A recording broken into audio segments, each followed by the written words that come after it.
My name is David Madwin, and I want to show off the new Sentoku knife. This is from the Dynasty series. Gorgeous, beautiful knife, perfectly balanced.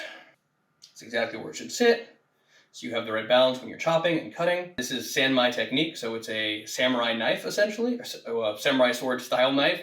So what happens is you take 3 pieces of steel, a hardenable inner piece of steel, which is the lighter steel right there, and then 2 pieces of mild steel, and you forge weld them together. So you actually hammer them together in a forge. This is 1 piece of steel. You can see it's got that gorgeous through tang right there, which means it's not going to snap or break.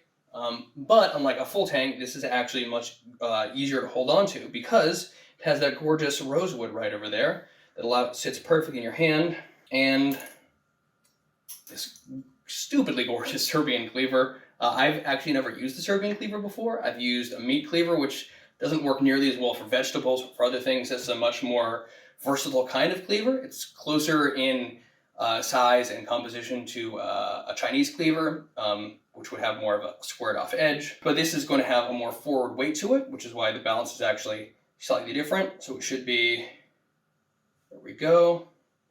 You can see right underneath there. So what happens is instead of having where a chef's knife, where you want to balance right there, you want a bit more weight to the front, because what you want to do is generate force if you're trying to cut through something really thick, or if you're trying to cut through like a root vegetable, or if you're trying to cut through a joint on a piece of meat. I cannot wait to start cooking with these and show these off.